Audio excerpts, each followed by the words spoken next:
Pajak, ketemu lagi kali ini di acara Ngalam, ngobrol asik ala Madya Malang.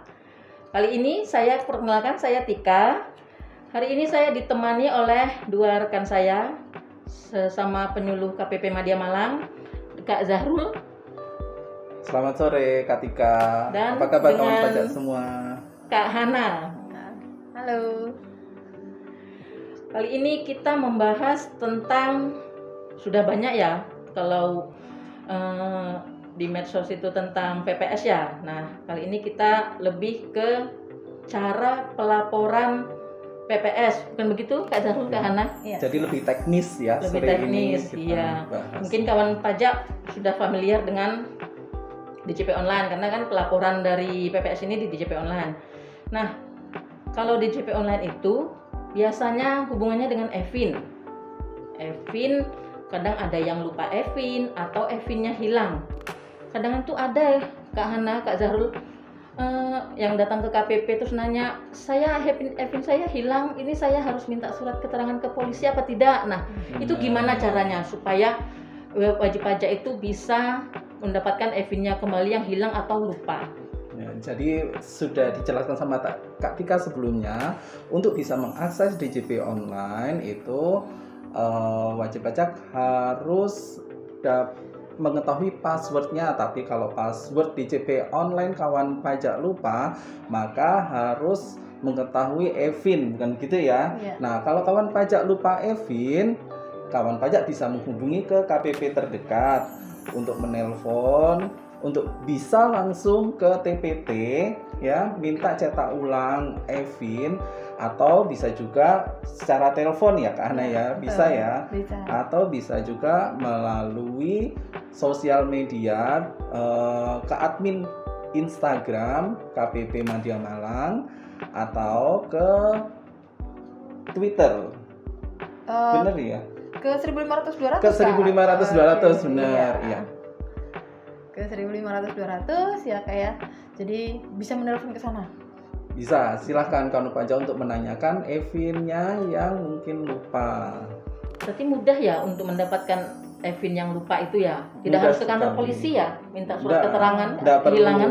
Tidak perlu ya. Ya baik kawan pajak, kalau sudah mempunyai Evin berarti masuk ke DJP online untuk lapor PPS. Nah, ini biasanya banyak tuh menu-menu di DJP online. Nah, kalau pas masuk ke DJP online, kawan pajak ini tidak menemukan fitur PPS. Itu gimana caranya supaya fitur PPS itu bisa keluar di lamannya DJP online? Oke, baik. Terima kasih Kak Tika. Kawan pajak memang untuk mengikuti program pengungkapan sukarela, kita harus masuk melalui DJP online. Aksesnya hanya di situ.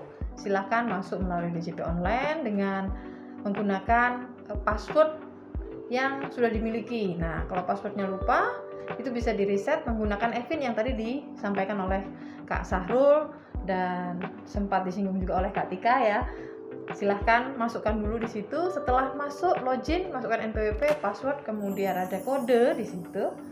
Setelah masuk baru memilih profil.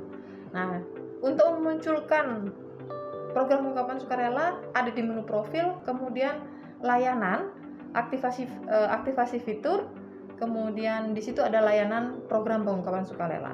Dicentang terlebih dahulu supaya nanti muncul di DJP online-nya.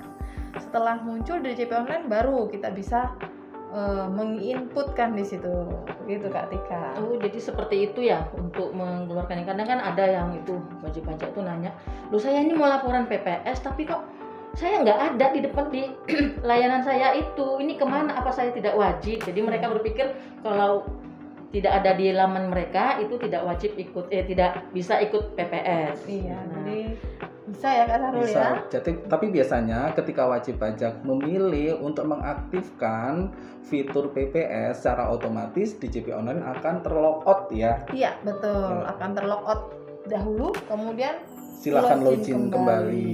Ya. Dan akan muncul menu layanan PPS. Mudah sekali kan? Ya, benar-benar sangat mudah.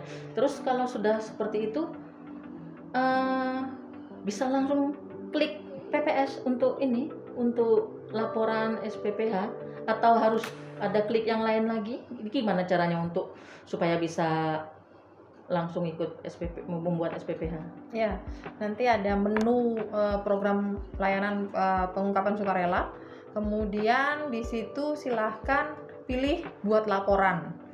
Nah, nanti kawan pajak diminta untuk memilih kebijakan 1 atau kebijakan 2. Mungkin mengingatkan lagi ya Kak Sahrul ya, kebijakan 1 dan kebijakan 2. Benar. Bedanya adalah kebijakan 1 itu untuk harta yang terlewat diikutkan PA. Jadi mulai tahun di bawah tahun 2015 begitu ya Kak Sahrul ya. Sedangkan untuk kebijakan 2 itu untuk harta yang belum diungkapkan dari tahun 2016 sampai tahun 2020.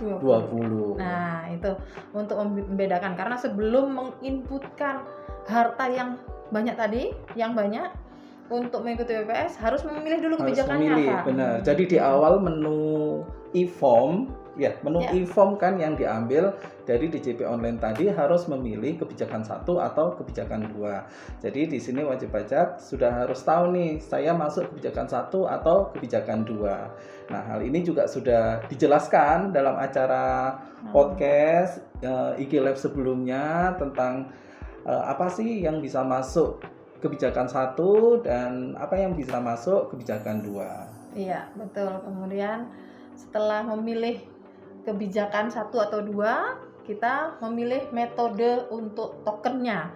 Artinya seperti token listrik gitu ya Kak ya. Jadi semacam kode verifikasi lebih tepatnya ya. Seperti kawan pajak ketika melaporkan SPT melalui e-form ya kan gitu.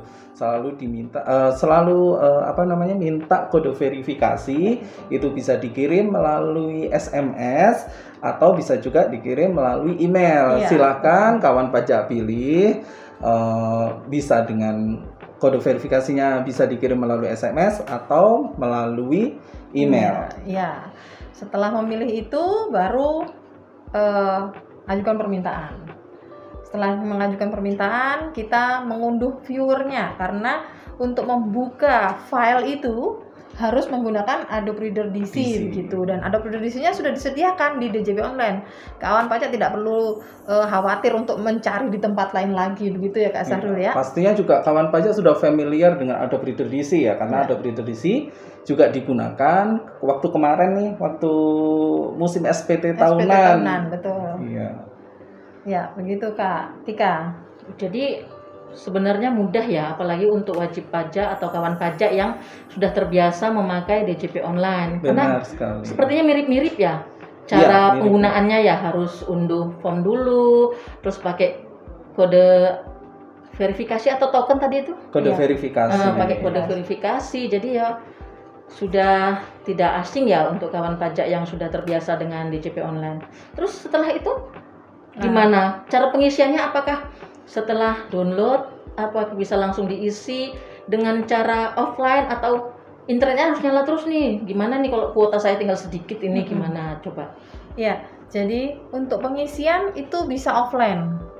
Kawan pajak tenang aja, mengisinya karena mungkin yang diinput banyak ya Kak Sahrul, jadi bisa offline. Nanti butuh online lagi ketika submit. Betul ya. Nah, itu bisa mengisikan pelan-pelan dulu diisi mulai harta, betul gitu ya Kak Sahrul ya. Kemudian nanti akan diminta tampilannya kurang lebih hampir sama dengan tax amnesty. Mungkin kawan pajak yang sudah pernah mengikuti tax amnesty nggak asing sama tampilannya gitu ya. Hanya dipindahkan dari fisik kertas ke PDF. PDF gitu ya. Ya, benar. Ya, jadi hanya mengisi harta dan hutang yang berkaitan dalam mendapatkan harta tersebut. Iya, betul. Berarti kan karena cara laporannya harus online, berarti harus punya komputer atau laptop. Nah, gimana kalau wajib pajak atau kawan pajak yang mau ikut PPS tapi dia tidak punya itu, apa boleh ke kantor pajak? Kalau dulu kan memang harus ke kantor pajak ya. Nah, sekarang kan karena sudah eranya digital, apakah masih boleh ke kantor pajak untuk kita minta bantuan oleh petugas pajak, pegawai pajak untuk gimana sih saya mengisi, saya di rumah ini nggak punya alat-alat ini gitu. Bisa apa enggak? Gimana Kak Sahrul? Bisa kita jadi di KPP Mandiamalan, juga di KPP lainnya tersedia layanan mandiri ya. Nah, kawan pajak bisa menggunakan komputer yang ada di layanan mandiri yang tersedia di tempat pelayanan terpadu kantor pelayanan pajak setempat. Oke, jadi ada layanan mandiri di setiap PPP, kantor yang bisa kita manfaatkan gitu. Benar. Ya Kak. Jadi nggak perlu khawatir lagi begitu Kak Tika. Jadi tidak ada alasan kalau saya tidak punya komputer, saya tidak punya laptop gitu ya, karena di kantor pajak sendiri sudah disediakan layanan mandiri. Gratis kan? Atau bayar per jam? Pasti gratis. Layanan pajak semuanya gratis Kak Tika. The best ya pelayanan pajak ya. Terus kira-kira kalau saya mau ikut PPS, buat billingnya gimana? Kan saya takut salah tuh. Kan misalnya nih saya jadi kawan pajak, saya mau ikut PPS, terus saya mau buat billingnya, terus ternyata saya salah. Takut salah, kalau katanya kan kalau salah itu uangnya nggak bisa dipindah bukukan, harus bayar lagi, itu gimana caranya? Iya, Kak Sarah tuh saya menjawab. Silakan. Oke, terima kasih. Ya, oke. Jadi setelah kita menginput semua data-data itu, nanti kita harus melakukan pembayaran. Nah, pembayarannya itu harus membuat kode billing seperti halnya ketika kawan pajak mau membayarkan pajak apapun, ya. Semuanya menggunakan kode billing sekarang. Jadi tidak lagi menulis menggunakan SSP seperti zaman dahulu. Nah, pada saat membuat billing, kawan pajak sudah diberikan akses di situ. Jadi nanti kawan pajak akan muncul data nilai angka yang harus disampaikan. PPh-nya berapa pada saat mau menginputkan billing itu. Setelah semua data masuk, nanti akan muncul berapa PPh yang harus disetorkan. Nanti akan diberi pertanyaan, apakah sudah membuat billing gitu ya. Kalau misalnya akan membuat billing, silakan dicentang membuat billing dan nanti akan langsung muncul ketika billingnya. Tinggal kita setorkan, kemudian kita masukkan NTPN. Nah, memang untuk pembayaran yang menggunakan billing, apabila pembayarannya salah karena tidak menggunakan billing yang tersedia di aplikasi PPS tersebut, memang uangnya tidak bisa dipindah bukukan. Artinya bukan uangnya hilang Kak Tika, tapi untuk setoran PPS harus menggunakan SSP, tidak bisa bersumber dari pemindah bukuan. Yang sudah salah tadi tidak hilang uangnya, masih bisa di PBK ke kewajiban perpajakan yang lain. Tapi khusus untuk PPS memang harus dari setoran gitu. Makanya dimudahkan dengan disediakan akses untuk billing, tapi tidak menutup kemungkinan seandainya kawan pajak memilih untuk membuat billing sendiri. Bisa. Gitu ya Kak Sarul ya? Iya, jadi saya mengulangi lagi, semuanya sudah terarah gitu ya melalui program PPS, dari cara menghitung, kemudian buat billing, kemudian terbitlah nomor kode billing, lalu kawan pajak bisa melakukan ke tahap berikutnya yaitu pembayaran. Betul. Gitu kan. Pembayarannya pun juga sangat mudah sekali kan gitu, bisa melalui layanan m-banking seperti pembayaran pajak lainnya. Bisa juga kawan pajak menghubungi ke kantor pos atau bank persepsi kan gitu ya. Iya, betul Kak Tika. Jadi lebih dimudahkan ya. Berarti seperti kita tidak perlu bolak-balik ke kantor pajak ke sana kemari cuman untuk laporan itu, karena sudah ada buat billingnya di situ, laporannya juga di situ. Iya. Seperti itu. Nah, tadi kan sudah pembayaran nih, bisa bayar di bank atau di kantor pos ya. Nah, setelah bayar ini kawan pajak kira-kira kemana Kak Hana, Kak Zarul? Apakah lapor ke kantor pajak, nih saya sudah bayar nih, itu atau ada lagi yang harus diselesaikan di DJP online? Ya, jadi setelah kawan pajak melakukan pembayaran, kawan pajak akan menerima NTPN ya, kode pembayaran yang diterbitkan oleh bank setelah kawan pajak sukses melakukan pembayaran. Nah, dari NTPN tadi pastinya diinput ya di dalam aplikasi e-form PPS seperti itu. Untuk bisa melanjutkan ke langkah berikutnya Kak Hana ya. Iya. Gitu. Jadi setelah memasukkan NTPN, baru kawan pajak pilih klik submit atau kirim gitu ya. Kemudian nanti kawan pajak akan mendapatkan SPPH. Nah, itu adalah surat pemberitahuan pengungkapan harta, yang disingkat dengan SPPH. Itu nanti setelah dikirim SPPH itu akan mendapatkan esket. Esket itu seperti tanda terima. Jadi kalau misalnya kita ke kantor pajak, biasanya kawan pajak akan mendapatkan tanda terima, bukti penerimaan surat ya Kak Sahrul ya, warnanya kuning biasanya. Kuning biasanya. Itu lebih memudahkan. Kan yang kuning biasanya dapat dari kantor pajak setelah kita menyerahkan dokumen. Nah, itu tidak lagi mendapat seperti itu, tapi dapatnya esket yang dikirimkan melalui email. Iya. Begitu Kak Tika.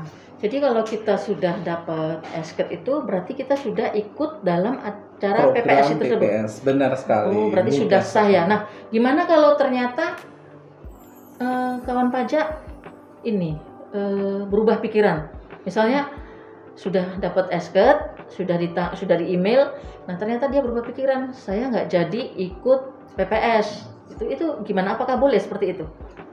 Boleh ya, sebenarnya boleh kawan pajak berubah pikiran untuk tidak lagi mengikuti PPS.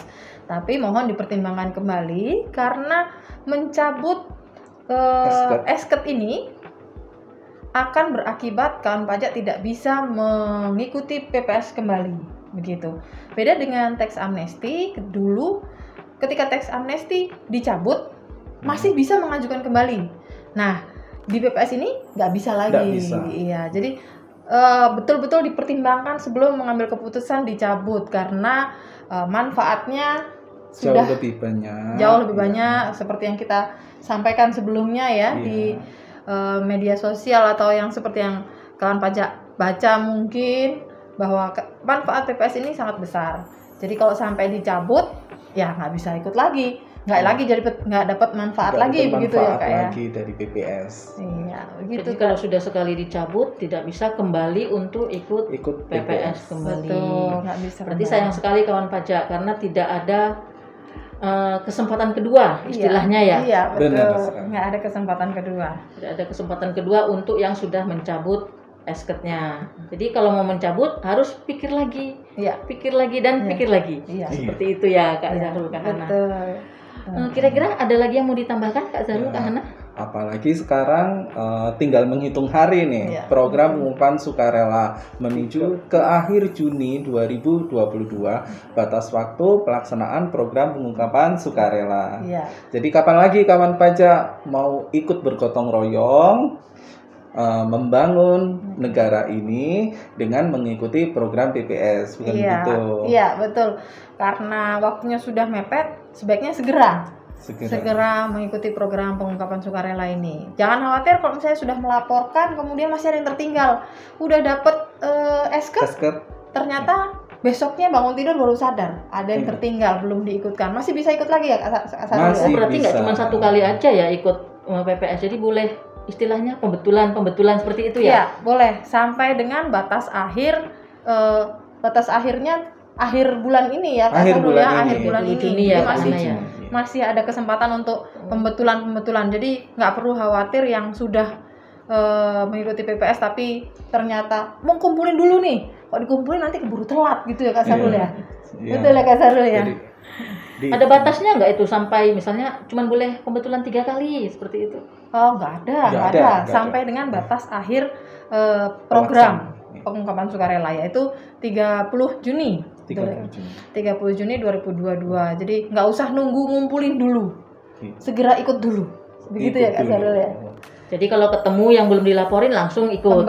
Besok ketemu lagi langsung ikut lagi. Seperti itu ya. Bisa, betul Kak. Jadi kawan pajak seperti itu ya. Tata cara untuk pengisiannya dan kondisi untuk ikut PPS. Jadi kawan pajak jangan ragu untuk ikut PPS, apalagi sekarang PPS tinggal menghitung hari seperti dibilang Kak Zahrul tadi, tinggal kalau dihitung itu kira-kira tinggal 16 hari lagi ya Kak Zahrul. Itu 16 hari lagi tidak terasa itu akan segera berakhir.